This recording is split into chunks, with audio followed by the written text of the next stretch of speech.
Pero dentro de aquella celda, por tercera vez aquel hombre se me acerca.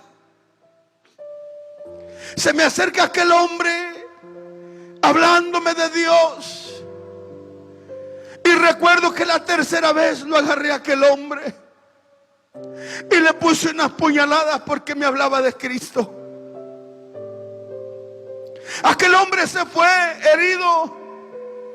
Como a las semanas, 2, 3 semanas regresa aquel hombre. Cuando aquel hombre regresa, se queda viéndome. Venía con una guitarra. Y recuerdo bien que le dije: hey, cántame una rolita. Cántame una rola. Y cuando se acercó, me dice: ¿cuál quieres que te cante? Le digo: cántame aquella canción que cantaba mi abuelita, Las 100 ovejas. Y cuando aquel cantaba ese canto, oh, yo podía sentir una paz en mi corazón. Pero pasaba el tiempo. Aquel hombre volvió. Cuando pasó ese momento se fue, y cuando volvió le dije que si volvía lo iba por hablarme de Cristo.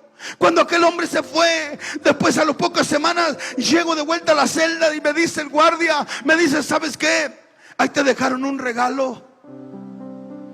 Y ese regalo era una Biblia. Y cuando me dejó ese regalo aquel hombre, lo agarré y lo aventé contra la pared y se despedazó todo. Y no me importaba más, seguía más induciéndome la droga en aquella celda. Una celda que medía 6 pies por 8 pies. 47 meses metido en esa celda sin salir a ver el sol. Era tan difícil para mí. Pero de repente me dice un joven, me dice: oye, viene un hombre a predicar a la capilla. Un hombre que fue como tú, que anduvo en pandillas y en drogas. Era un hombre que se dedicaba a matar gente por dinero. Viene aquí a la iglesia a cantar y a predicar la palabra. Te invito para que vayas. Dije yo: esta es mi salida. Voy a ir a la iglesia. Y cuando esté dentro de esa iglesia, voy a matar al predicador. Cuando esté matando al predicador, el gunman, el hombre del arma que anda alrededor, me va a disparar y me va a matar. Y llegué a la iglesia y me senté enfrente de las bancas. Cuando yo me senté al frente de esas bancas, aquel hombre empezaba a predicar. Y cuando estaba predicando, oí una voz que me decía: ahora levántate y acínalo. Y quería levantarme para accionar, pero escuché una voz que me decía: tú no puedes tocar a uno de mis hijos. La voz de Dios. Y yo me quedé quieto ahí donde estaba en esa silla. Sentí que estaba amarrado. Me quise volver a levantar, pero volví a escuchar esa voz que me decía: tú no puedes tocar a uno de mis pequeños. Ya no supe ni qué hacer sino quedarme estático en esa silla. Pero ahí en esa silla, aquel hombre se bajó de aquella tarima y se acercó donde estaba. Y cuando llegó donde estaba, llegó y me abrazó. Y cuando me abrazó sentí que toneladas de cadenas se habían caído de mi cuerpo. Y caí en ese rincón y empecé a llorar en ese rincón. Empecé a llorar como un niño y empecé a llorar. Pasó 1 hora, 2 horas. Cuando volví en sí, me levanté y miré a mi alrededor. Ya no había nadie, no había ninguno de los internos. Solamente estaban los 2 guardias que me custodiaban y estaba yo ahí. Cuando me levanté le dije al guardia: what happened? ¿Qué es lo que pasó? Me dice: llevas 2 horas hincado llorando ahí como un niño. No entiendo qué te haya pasado. Dice: pero es tiempo de irnos a la celda. Y me amarró de los pies y de la cintura y de los brazos. Y me volvió a la celda. Pero cuando llegué a la celda, I was feeling so different. Yo me sentía totalmente diferente. Algo había pasado en aquella celda. Algo pasó ahí.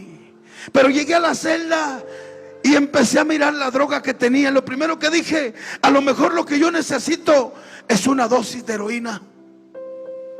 Y agarré aquella jeringa y le metí la droga y me inyecté.